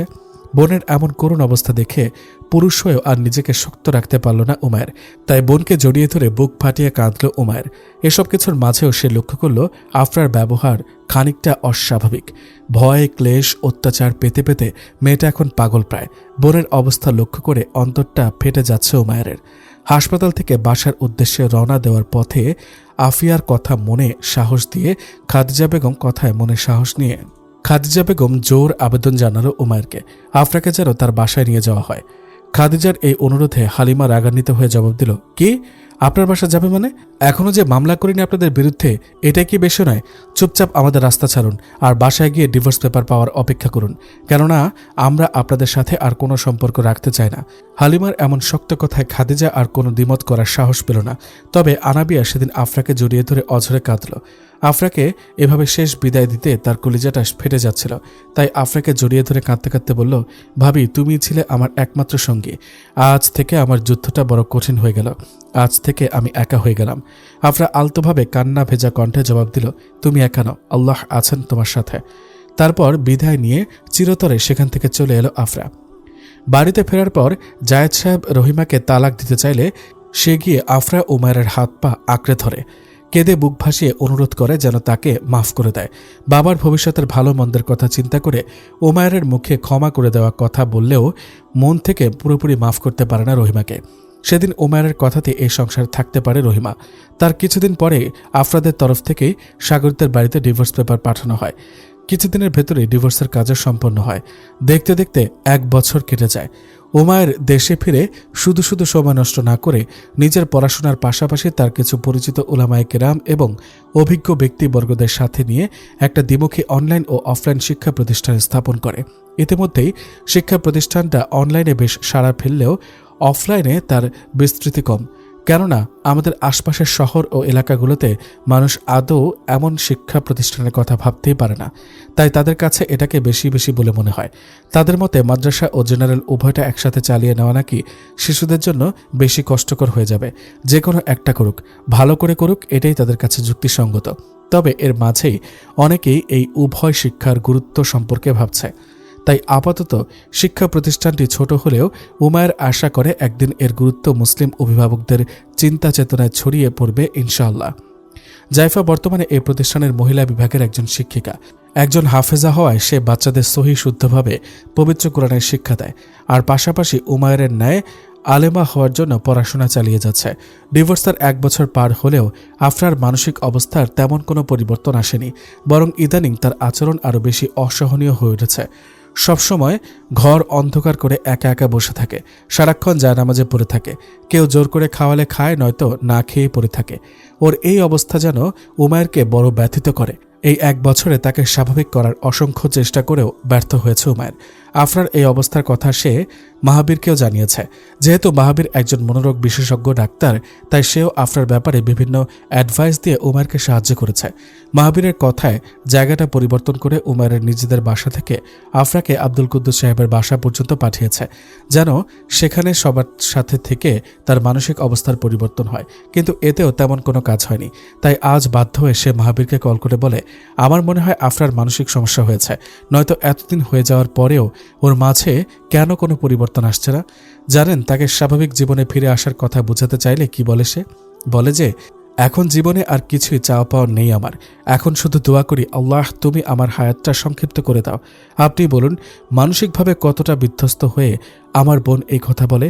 উমায়ের মুখ থেকে আফরার বলা কথাগুলো শুনে মাহবীর মনে মনে আফরার ধৈর্যের প্রশংসা করে। অবাক না হয়ে আরও উমায়েরকে বোঝায়, ভাই আপনি চিন্তা করবেন না, এটা ওনার মানসিক সমস্যা না, বরং ওনার অতুলনীয় ধৈর্যের পরিচয়। আপনি বরং ওনাকে নিয়ে দূরে কোথাও থেকে ঘুরে আসেন। বাইরের পরিবেশে হয়তো ওনার মনের কিছুটা পরিবর্তন হতে পারে। মাহবীরের কথা যেন কিছুটা স্বস্তি পায় উমায়ের। পরের দিনই উমায়ের আফরার সাথে ঘুরতে যাওয়ার বিষয়টা নিয়ে কথা বলে। বাসা থেকে বেরিয়ে কোথাও যাওয়ার কথা শুনে আফরা প্রথমে না করে দেয়। উমায়ের তাকে বোঝায়, ইসমাহান, আমি তোমাকে এমন এক পরিবেশে ঘুরতে নিয়ে যাব যেখানে গেলে সবার মন একদম হালকা হয়ে যায়। ভাইয়ের কথায় অবাক হয়ে জিজ্ঞেস করে আফরা, কি এমন জায়গা সেখানে গেলে সবার মন হালকা হয়ে যায় ভাইয়া? উমায়ের রহস্যময় একটা হাসি হেসে জবাব দেয়, মনের সকল অশান্তি অস্বস্তি দূর করার জন্য রবের ঘরের চেয়ে উত্তম স্থান আর কি হতে পারে বোন আমার? কি বললে তুমি? হজ? হ্যাঁ, আমি নিয়ত করেছি তোমাকে নিয়ে হজ যাব আমি সামনের মাসে। আমি চাই না আমার বোন আর মনমরা হয়ে থাকুক। আশা করি ওখানে গেলে তোমার মন প্রশান্ত হবে ইনশাআল্লাহ।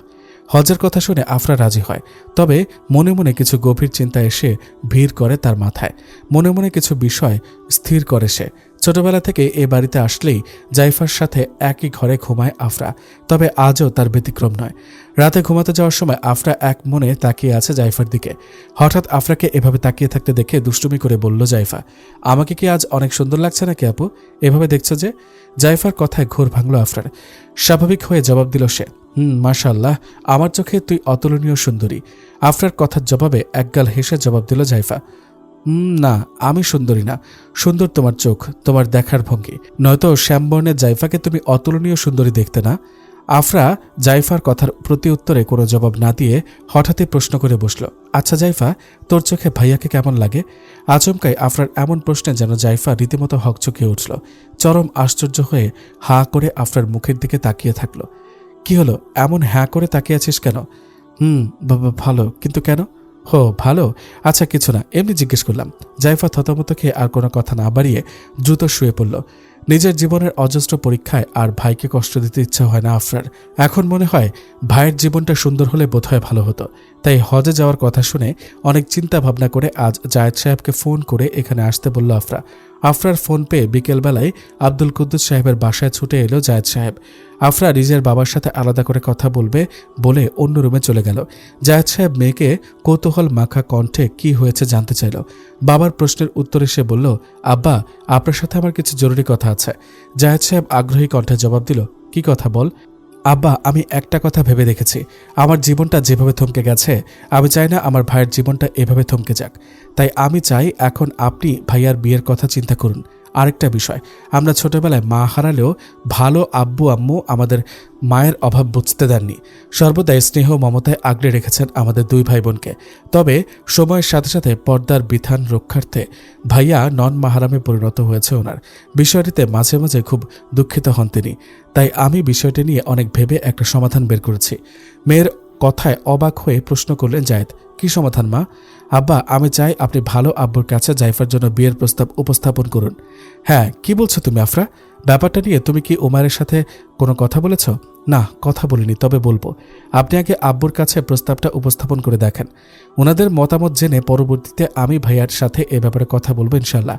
মেয়ের কথা সম্মতি দিয়ে আব্দুল কুদ্দুস সাহেবের কাছে যান জায়েদ সাহেব। হালিমা খাতুনের মুখ থেকে অনেক আগেই উমায়েরকে নিজের মেয়ের জামাই বানানোর কথায় খানিকটা ইচ্ছা কাজ করলেও আজ হঠাৎ করে জায়েদ সাহেবের প্রস্তাবে যেন অবাক হন আব্দুল কুদ্দুস সাহেব। মনে মনে প্রচণ্ড পরিমাণে খুশি হয়েছেন তিনি। তাই তখনই মনে মনে আল্লাহ শুকরিয়া আদায় করেন এই ভেবে যে আল্লাহ উমায়ের মতো একজন যোগ্য পাত্রের হাতে নিজের মেয়েকে তুলে দেওয়ার সুযোগ করে দিচ্ছেন। তাই জায়েদ সাহেবের কথায় কোনো দ্বিমত পোষণ না করে তিনি বললেন, দেখুন ভাই, উমায়ের আমার সন্তানের মতো, ছোট থেকে আমার চোখের সামনে বড় হওয়া একজন যোগ্য পাত্র। ওর কাছে নিজের মেয়েকে তুলে দেওয়া বরাবরই আমার জন্য সৌভাগ্যের বিষয়। তবুও বিষয়টি নিয়ে পারিবারিকভাবে আলোচনা করে আমি কালই আপনাকে জানাবো ইনশাল্লাহ। সেদিন আব্দুল কুদ্দুস সাহেবের মুখ থেকে এই খবর পেয়ে খুশিতে আত্মহারা হয়ে যান হালিমা খাতুন। এক কথায় রাজি হয়ে যান তিনি এই বিয়েতে। পরের দিন আফরাও বিষয়টা নিয়ে উমারের সাথে কথা বললে প্রথমে সে কথাটা শুনে যেন আসমান থেকে পড়ে। অবাকের চরম সীমায় পৌঁছে আফরাকে উদ্দেশ্য করে বলে, কি বলছিস এসব তুই? জাইফা ও তো একটা পিচ্ছি মেয়ে। ভাইয়ের কথায় আজ অনেকদিন পর একটু মুখ চেপে হাসে আফরা। ভাইয়া, তুমি সেই 4-5 বছর আগে ওকে পিচ্ছি দেখেছিলে, তো ও কি এখনো পিচ্ছি আছে নাকি? তাছাড়া আমি চাই হজে যাওয়ার পূর্বেই তুমি ওকে বিয়ে করো। অনাকাঙ্ক্ষিতভাবে হলেও সেদিন আফরার কথা রাজি হতে হয় উমায়েরের। যেহেতু সামনের মাসে হজের ফ্লাইটের তারিখ ঠিক হয়, তাই অল্প কিছুদিনের ভেতরেই পরিবারের সকলের একত্র মতামতে উমায়েরের সাথে জাইফার বিয়ে সম্পন্ন হয়। আল্লাহর অসীম রহমতে হালিমা খাতুন এবার পরিপূর্ণভাবে আফরা উমায়েরের মা হিসেবে স্বীকৃতি পান। এবার যেন আল্লাহই তাদের এ সম্পর্কের বাঁধনে বেঁধে দিয়েছেন। উমায়েরের সাথে বিয়ের কথা শোনার পর থেকেই সবকিছু কেমন যেন স্বপ্নের মতো লাগছিল জাইফার। তাই এখনও কোনোভাবেই যেন বিশ্বাস হতে চাইছে না যে আজ সে উমায়েরের বউ হয়ে তার জন্য বাসর ঘরে অপেক্ষা করছে।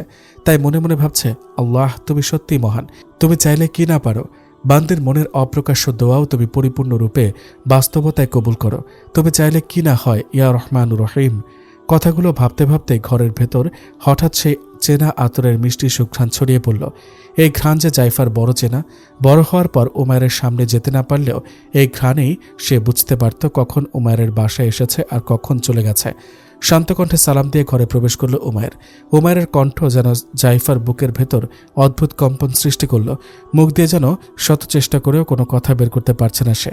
তবুও বহু কষ্টে আলতো কণ্ঠে সালামের জবাব দিয়ে বলল, ওয়া আলাইকুম আসসালাম। তারপর ধীর পায়ে এগিয়ে গিয়ে অনুমতি নিয়ে জাইফার কপালে হাত রেখে বাসরাতের দোয়াটা পড়ল উমায়ের। ঘোমটা তুলে এক পলক জাইফাকে দেখে বলল, মাশাআল্লাহ। জাইফা উমায়ের কথা লজ্জা পেয়ে আরো গুটিসুটি হয়ে বসেছে। জাইফার অবস্থা বুঝতে পেরে মুচকি হাসল উমায়ের। বিড়বিড়িয়ে বলল, কোথায় আর বড় হয়েছে, সেই পিচ্চিতে রয়ে গেছে। উমায়ের এই বিড়বিড়ানি ভালো করে শুনতে পেয়েছে জাইফা। তারপর উমায়ের শান্ত গলায় বলল, এত পিচ্চি মানুষ এত ভারী ভারী শাড়ি পরে বসে থাকতে কষ্ট হচ্ছে না? চাইলে শাড়িটা পরিবর্তন করে আসতে পারো।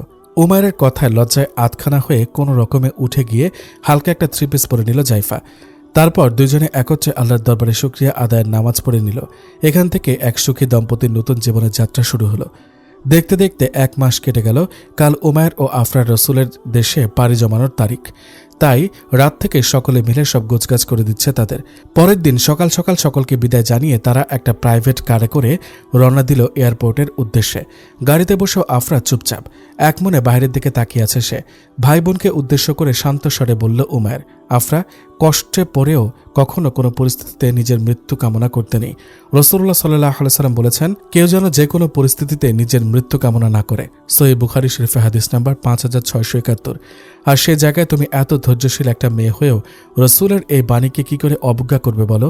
তাই তুমি আর কখনো নিজের জন্য এমন দোয়া করো না প্রিয় বোন আমার। ভাইয়ের কথায় তার মুখের পানে অসহায় দৃষ্টিতে তাকালো আফরা।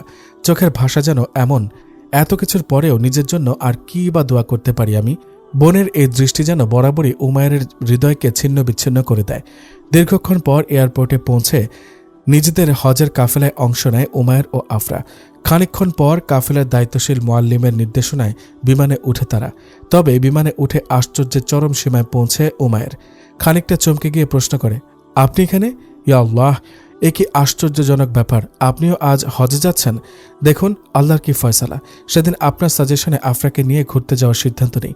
পরবর্তীতে মনে হয় ওর মন প্রশান্ত করার জন্য রবের ঘরের থেকে উত্তম স্থান আর নেই।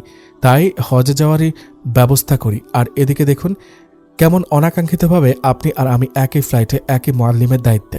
উমায়ের কথায় তার পাশে থাকা আফরার দিকে একটু লক্ষ্য করল মাহাবীর। তারপর দ্রুত চোখ ফিরিয়ে নিয়ে খানিকটা মুচকি হেসে শান্ত গলায় জবাব দিল, জি, আল্লাহ উত্তম পরিকল্পনাকারী। আমিও অনেকদিন যাবৎ আব্বা আম্মাকে নিয়ে হজে যাওয়ার উদ্দেশ্যে পাসপোর্ট জমা দিয়ে রেখেছিলাম। তবে গত মাসে মুআল্লিম সাহেব ফোন করে জানালেন যে আমাদের ভিসা রেডি হয়েছে। তাই আব্বা আম্মাকে নিয়ে রবের ঘরের উদ্দেশ্যে পাড়ি জমাচ্ছি। মাহাবীরের সাথে কথা শেষ করে উমায়ের তার বাবা মায়ের সাথেও সালাম বিনিময় করল। তবে মাহাবীরকে এখানে এভাবে উমায়ের সাথে কথা বলতে দেখে আফরা প্রচণ্ড পরিমাণে অবাক হলো। মনে মনে ভাবছে, উনিই সেই ডাক্তারটা না? হ্যাঁ, কণ্ঠ শুনে তো এটাই মনে হচ্ছে। না না, আমার ভুলও হতে পারে। আচ্ছা, ভাইয়াকে জিজ্ঞেস করব। তারপর নিজের সিটে বসে ফিসফিসে উমায়েরকে প্রশ্ন করল, ভাইয়া, এই লোকটাকে তোমার পরিচিত কেউ নাকি? উমায়ের আফরার সকল সংশয় ভেঙে দিয়ে বলল, হ্যাঁ, পরিচিত। উনি সেদিন অ্যাক্সিডেন্টের পর আমাকে হাসপাতালে যেতে সাহায্য করেছিলেন। আর উনি তো সেই ডাক্তার যার সাজেশনে আমি তোকে নিয়ে এই হজের উদ্দেশ্যে যাত্রা করলাম। ডাক্তার শব্দটা শুনে আফরার আর বুঝতে বাকি রইল না যে এই সেই ডাক্তার যার কাছে সে সাগরকে নিয়ে গিয়েছিল। সাগরের কথা মনে পড়ায় হঠাৎ যেন সব পুরনো স্মৃতিগুলো মাথা চারা দিয়ে উঠল। পুরনো কথা মনে হয় আবারও আফরার মনটা বিষিয়ে উঠল। নিস্তব্ধ হয়ে হেলান দিল সিটটাতে।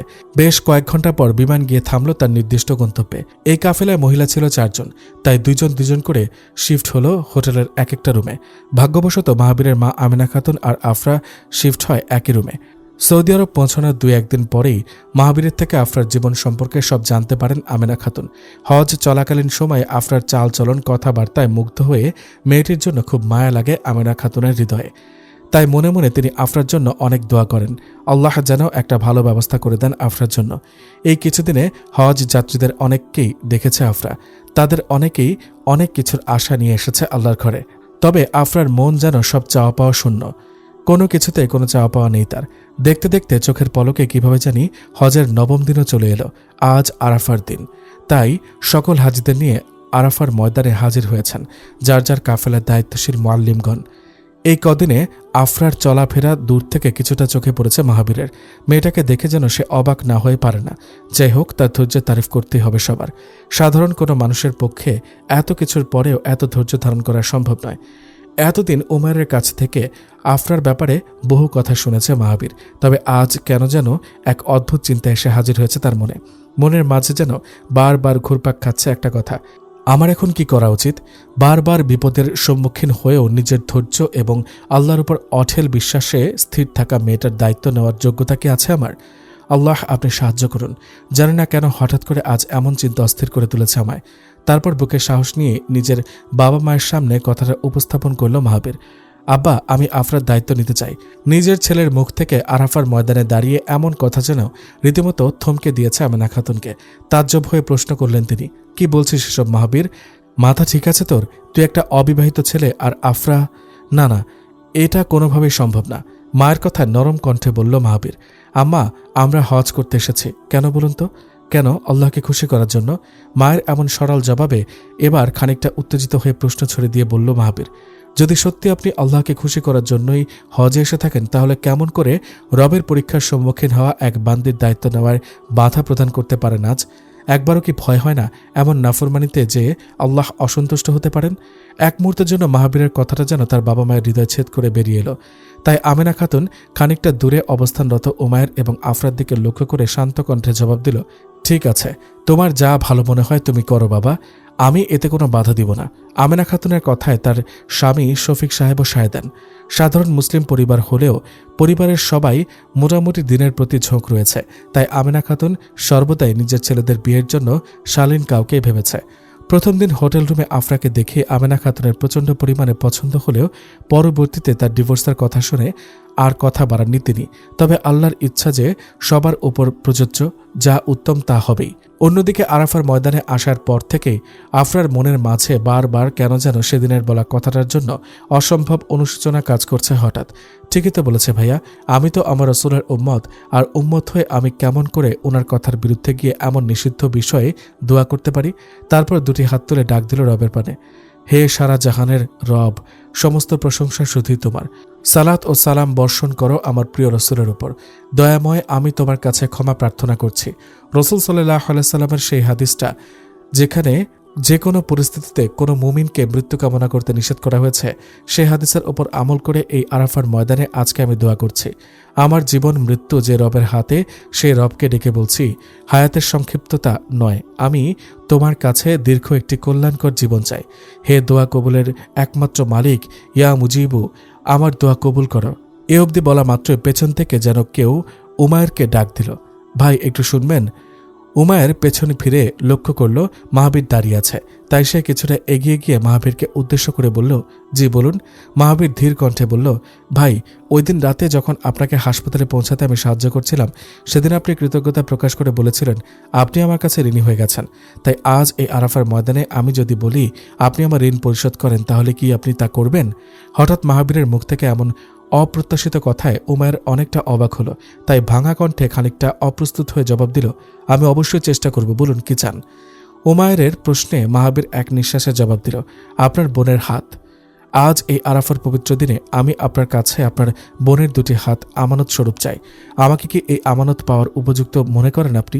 মাহাবীরের কথা যেন কিছু মুহূর্তের জন্য মুখের ভাষা হারিয়ে ফেলল উমায়ের। খুশিতে যেন এখনই রবের দরবারে একটা সিজদা দিতে ইচ্ছা করল তার।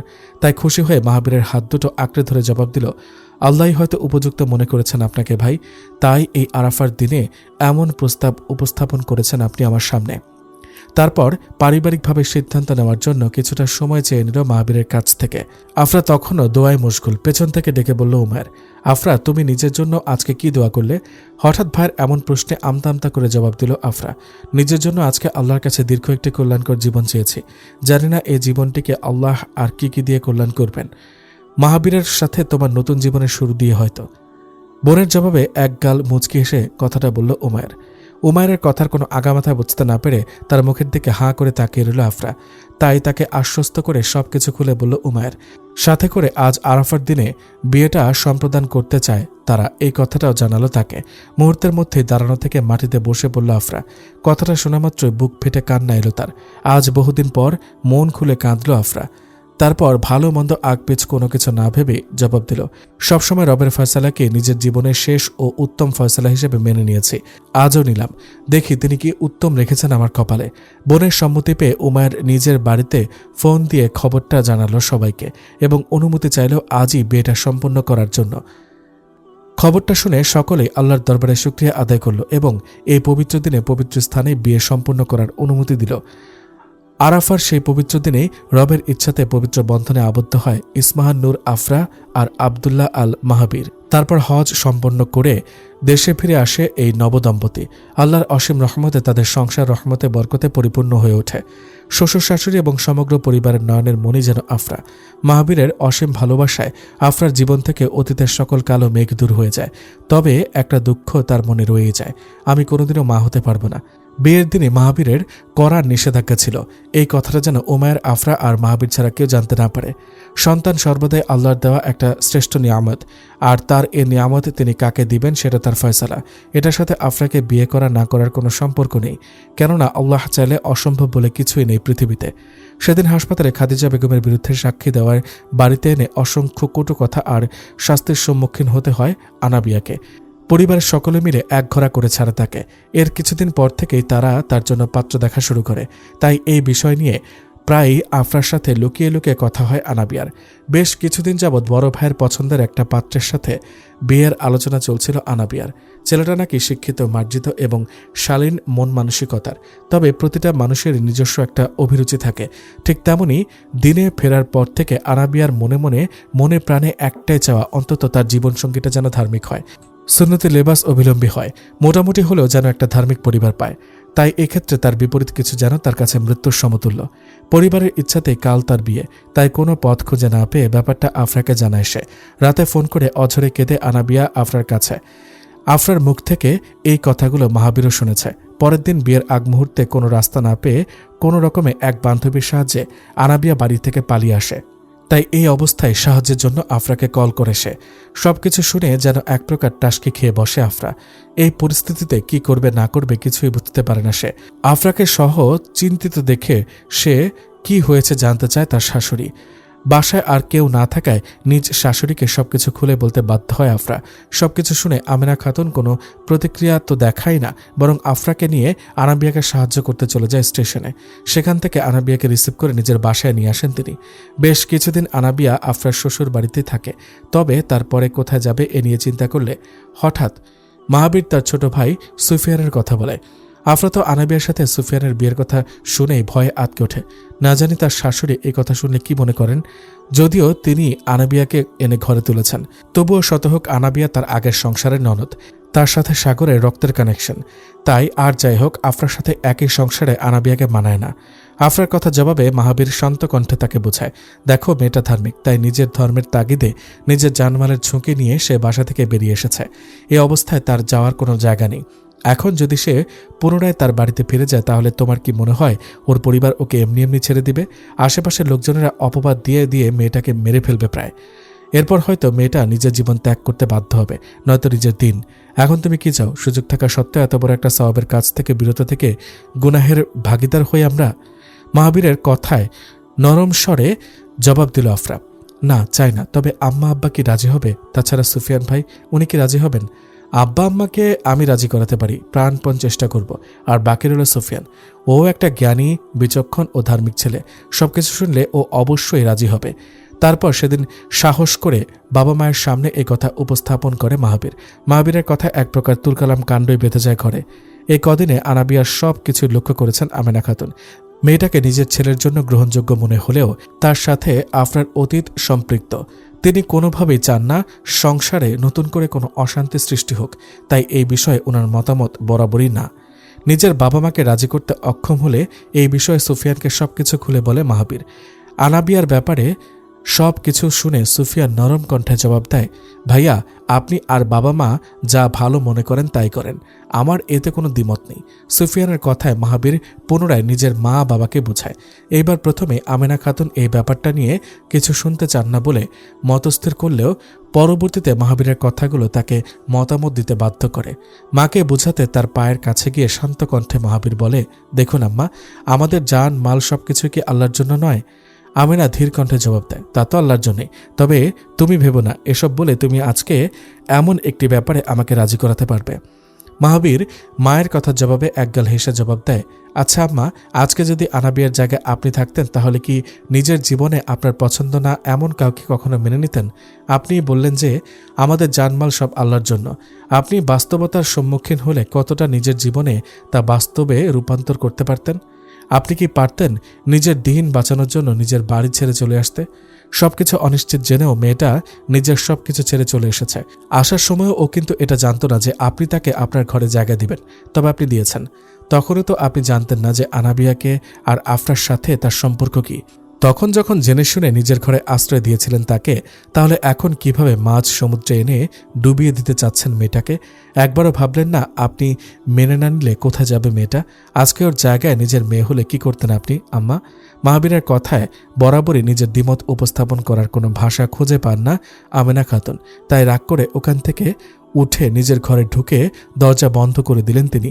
শাশুড়ির এই কর্মকাণ্ডে খুবই চিন্তিত হয়ে পড়ল আফরা। চিন্তায় ভয়ে মাহাবীরকে বলল, আপনার কি প্রয়োজন ছিল আম্মাকে এসব বলার? ওনার ওপর কেন জোর করলেন আপনি? এখন না জানি কতটা কষ্ট পেয়েছেন তিনি।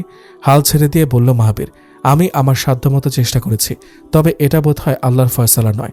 তারপর মনটাকে খারাপ করে শান্ত কণ্ঠে বলল আফরা, আচ্ছা আমি দেখছি, আমার রাগ না কমলে আমি আজই আনাবিয়াকে ওর কোনো বান্ধবীর বাড়িতে চলে যেতে বলবো।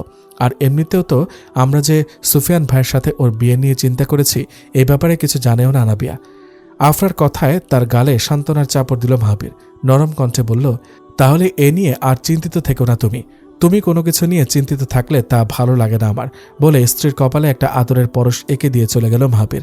দুপুরের খাওয়া দাওয়া শেষে আফরা আনাবিয়াকে নিজের রুমে ডেকে এনে চলে যাওয়ার কথাটা বুঝিয়ে বলতে চায়। তখনই ঘরের বাইরে থেকে আমেনা খাতুন ডেকে বলে, কোথায় চলে যেতে বলেছ ওকে? সব সিদ্ধান্ত কি তোমরা দুজনেই নেবে নাকি? একজন বলছে রেখে দিতে, তো আরেকজন বলছে চলে যেতে। অন্তত ইস্তেখারা করে ভালো মন্দ বোঝার জন্য হলেও তো কদিন সময় দিতে পারো, তাই না? এখনকার ছেলেমেয়েরা যেন সবকিছুতে বেশি অস্থির। শাশুড়ির কথার অর্থ বুঝতে পেরে ভয়ের জায়গায় হাসি ফুটে উঠল আফরার মুখে। কথাটা বলে আমেনা খাতুন চলে গেল। তবে আনাবিয়া তাদের দুজনের একজনের কথার মানেও বুঝে উঠতে পারল না। তাই আফরা পুনরায় দৌড়ে গিয়ে নিজের শাশুড়ির সাথে বিষয়টি নিয়ে কথা বলে আনাবিয়াকে সব জানালো। আফরার মুখ থেকে কথাগুলো শুনে আনাবিয়া তাকে জড়িয়ে ধরে কেঁদে দিল। মাহাবীরের কথায় সুফিয়ানও ইস্তেখারা করল। এক সপ্তাহ পর সবার ইস্তেখারার ফলাফল পজিটিভ প্রকাশ হলে সকল দ্বিধা দ্বন্দ্ব বাদ দিয়ে শুধুমাত্র আনাবিয়ার দিনদারিতা দেখে আমেনা খাতুন নিজের ছোট ছেলের সাথে আনাবিয়ার বিয়ে দেন। বিয়ের দিন রাতে আফরা আনাবিয়াকে জড়িয়ে ধরে বলে, মনে আছে বোন, আমি যখন বলতাম আমার আর দুনিয়ার কিছুই চাওয়া পাওয়ার নেই, এখন শুধু চাই একটা কল্যাণকর মৃত্যু আর আখেরাতের সুখ, তখন তুমি আমায় বলতে, না ভাবি, আমি তোমায় দুনিয়াতেও সুখে দেখতে চাই। দেখেছ কিভাবে তোমার দোয়া কবুল করেছেন, সবসময় আমার সুখ দেখার ব্যবস্থা করে দিয়েছেন। কথাগুলোর মনে করে শুকরিয়া আদায় করল আনাবিয়া। দেখতে দেখতে আফরার বিয়ের 2 বছর কেটে গেল। আনাবিয়ার বিয়েরও 9 মাস পূর্ণ হয়েছে। তবে এর মাঝে আনাবিয়া মা হতে চলেছে। তবে 2 বছর পার হওয়ার পরেও আফরার জীবনে এমন কোনো সুসংবাদ আসার কোনো সুযোগ নেই। মনে মনে বিষয়টি নিয়ে খুবই মন খারাপ হয় আফরার, তবে তা কাউকে বুঝতে দেয় না সে। আনাবিয়াও মাঝে মাঝে সন্তান নিয়ে বলে তাকে, থাক ভাবি, তুমি মন খারাপ করো না। আল্লাহ যদি আমাকে একটা সুস্থ সন্তান দান করেন তাহলে আমি সেই সন্তান তোমাকে দিয়ে দেব। তবে এই কথায় কি আর জীবনেও কখনো মাতৃত্বের স্বাদ আস্বাদন করতে পারবে না জানা একটি হৃদয়ে প্রশান্তি আসে। আজ কিছুদিন হলো আফরার শরীরটাও তেমন ভালো না। হঠাৎ করে কেন জানি খাওয়া দাওয়া বন্ধ হয়ে গিয়েছে। মাথাটা সবসময় কেমন ভার ভার লাগে। সবসময় যেন মনে হয় বুকের মাঝে শক্ত কোনো পাথর আটকে আছে। আফরার অবস্থার এই বিবরণ শুনে তার সরল মনের অধিকারী শাশুড়ি মা মুচকি এসে জবাব দেয়, মনে হয় সুসংবাদ আসতে চলেছে মা। তবে আফরা তাকে কি করে বোঝাবে যে সে আর কখনো মা হতে পারবে না?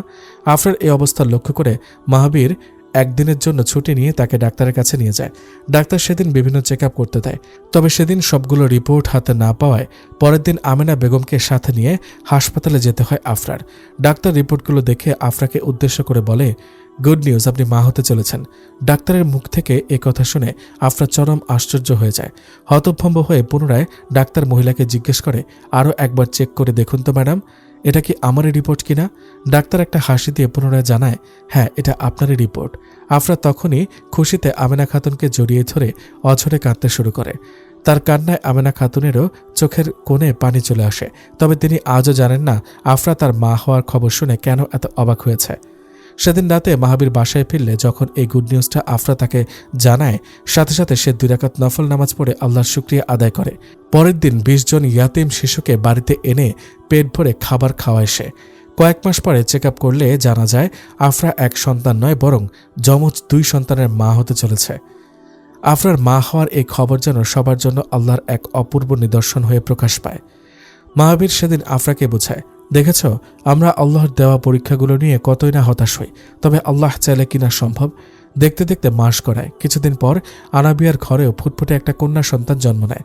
আফরার সময়ও প্রায় এগিয়ে আসায় মাহাবীর এখন সবসময় তাকে সময় দেওয়ার চেষ্টা করে। আফরার সকল কাজকর্ম সে নিজের হাতে করে দেয়। খাওয়ানো, গোসল করানো থেকে শুরু করে আফরার সকল বিষয়ে যত্ন নেওয়া। আমেনা বেগম আর আনাবিয়াও সর্বদাই আফরার ক্ষেত্রে খুব সিরিয়াস। ভুলেও তাকে কোনো কাজে হাত লাগাতে দেয় না তারা। আজ আফরার প্রায় 9 মাস 10 দিন পূর্ণ হয়েছে। সারাদিন স্বাভাবিক কাটলেও রাতের বেলায় অস্বাভাবিক ব্যথায় অস্থির হয়ে ওঠে আফরা। আফরার অবস্থা বুঝতে পেরে আমেনা খাতুন দ্রুত মাহাবীরকে অ্যাম্বুলেন্সের ব্যবস্থা করতে বলেন। মাহাবীর দ্রুত গিয়ে একটা অ্যাম্বুলেন্স ডেকে আনলে রাতেই তাকে হাসপাতালে নিয়ে যাওয়া হয়। যমজ 2 বাচ্চার মা হওয়ায় আফরার সিজার করতে হবে বলে জানায় ডাক্তার। সেদিন রাতেই সিজারের উদ্দেশ্যে অপারেশন থিয়েটারে নিয়ে যাওয়া হয় তাকে। খবর পেয়ে উমায়ের, জায়েদ সাহেব আর জাইফাও উপস্থিত হয় হাসপাতালে। যত সময় গড়াচ্ছে ততই যেন মাহাবীরের চিন্তা বাড়ছে। সে একমনে আল্লাহকে ডেকে যাচ্ছে। অবশেষে সকল অপেক্ষার অবসান ঘটিয়ে রাত 2টা 2:30টার দিকে একজন নার্স এসে মাহাবীরকে জানায়, সুখবর, আপনি একজন ছেলেবাবু আর একটা মেয়েবাবুর জনক হয়েছেন। খবরটা শোনা মাত্রই মাহাবীরের 2 চোখ বেয়ে আনন্দের অশ্রু প্রবাহিত হয়। পুরুষ হয়েও এই দিন সে অঝরে কাঁদে। তারপর অনুমতি পেলে ধীর পায়ে প্রাণপ্রিয় স্ত্রী এবং নিজের সন্তানদের দেখার জন্য ওয়ার্ডের ভেতরে প্রবেশ করে। মাহাবীরকে দেখে একজন নার্স তার কোলে 2 শিশুকে তুলে দিয়ে বাইরে চলে যায়। আফরা বেডের উপরে বালিশে হেলান দিয়ে শুয়ে আছে। মাহাবীরকে দেখেই তার মুখে পূর্ণিমার চাঁদের ন্যায় একচিলতে হাসির রেখা প্রকাশ পায়। যমজ 2 বাচ্চাকে কোলে নিয়ে মাহাবীর নিজের মেয়ের দিকে তাকিয়ে একটা মুগ্ধ হাসি হেসে বলে, মা, তুমি তোমার মায়ের এই কল্যাণকর জীবনে বারাকা হয়ে এসেছ। বারাকা বিনতে মাহবীর, বাবার জীবনেও বারাকা হয়েই থেকো। স্বামীর কথার ইশারা বুঝতে পেরে আফরা প্রফুল্লতার হাসি হেসে ছেলে বাবুটার দিকে হাত বাড়িয়ে ইশারায় বোঝালো সে তাকে কোলে নিতে চায়। মাহাবীর ছেলের গালে আদরের পরশ এঁকে দিয়ে আফরার দিকে এগিয়ে দিল। আফরা হাত বাড়িয়ে বাবুটাকে কোলে নিতে নিতে বলল, তোমার বাবার মতো তুমিও তোমার মায়ের জীবনে রহমত হয়ে এসেছ, আব্দুর রহমান বিন মাহবীর। এমন অপ্রত্যাশিত হৃদয় জড়ানো কথা শুনে মাহাবীর হাসতে হাসতে স্ত্রীর কপালে একটা আদরের পরশ এঁকে দিল। লেখিকার অভিব্যক্তি, এই গল্পটা শুধু শ্রবণ বা বিনোদনের জন্য নয়, বরং নিজের সাধ্য অনুযায়ী দিনের জরুরি কিছু কথা আপনাদের কাছে পৌঁছে দেওয়ার একটি ছোট প্রয়াস। তাই গল্পের কোনো লাইনে যদি নিজেকে খুঁজে পান এবং সেখান থেকে শিক্ষা নিয়ে নিজেকে রবের পথে ধাবিত করতে পারেন, তাহলে আমার গল্প লেখার পেছনে লুকিয়ে থাকা শত ক্লান্তি ও দীর্ঘশ্বাসগুলো সার্থক। লেখনীতে জাহরাতুল মাকফিয়াহ।